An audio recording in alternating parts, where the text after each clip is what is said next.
ইতিহাসৰ পাতলুটিয়াই 19 সংখ্যক খণ্ড অশ্বিনী গগৈৰ সৈতে নতুন সময়ৰ এক প্ৰতিবেদন বিভিন্ন জাতি উপজাতিৰ লগত আহোম সাম্ৰাজ্যৰ সম্বন্ধ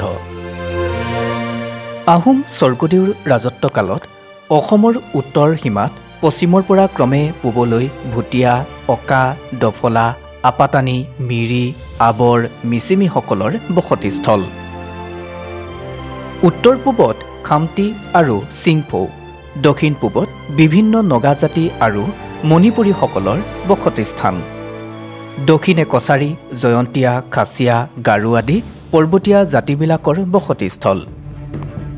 ব্ৰিটিছৰ আমোলত ভুটীয়া দফলা আপাতানি মিৰি আবৰ মিচিমি খামতি সিংফৌ আদি পৰ্বতীয়া জাতিবিলাকক বশ কৰি লখিমপুৰ বালিপাৰা সোৱণশিৰি শদিয়া আৰু তিৰাপ নামে 5খন ফ্ৰণ্টিয়াৰ ট্ৰেক বা পলিটিকেল এৰিয়া খোলা হয়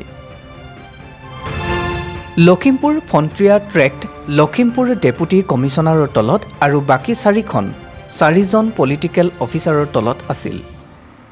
নগা কছাৰী জয়ন্তীয়া খাচিয়া আৰু গাৰুসকলক ব্ৰিটিছে বশ কৰি নগা পাহাৰ কাছাৰ জয়ন্তীয়া আৰু গাৰু পাহাৰ নামে 4খন জিলা 4জন ডেপুটি কমিশনাৰৰ তলত গঠন কৰিছিল মণিপুৰত ব্ৰিটিছৰ অধীনত মণিপুৰৰ ৰজাই ৰাজত্ব কৰিছিল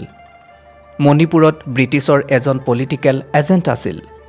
পাটকাই পৰ্বতৰ তলত কিছুমান নগা লোক স্বাধীনভাৱে আছিল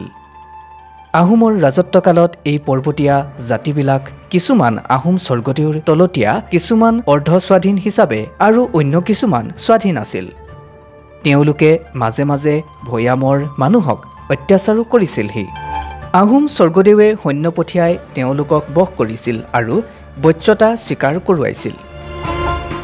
এওঁলোক ভৈয়ামলৈ নামিব নোৱাৰাকৈ আহোম স্বৰ্গদেৱে পৰ্বতৰ কাষে কাষে গড় কৰিছিল আৰু দুৱৰীয়া কটকী আদি নিয়োগ কৰিছিল স্বৰ্গদেৱে তেওঁলোকৰ পৰা কৰ আদায় কৰিছিল আৰু সৈন্য সংগ্ৰহ কৰিছিল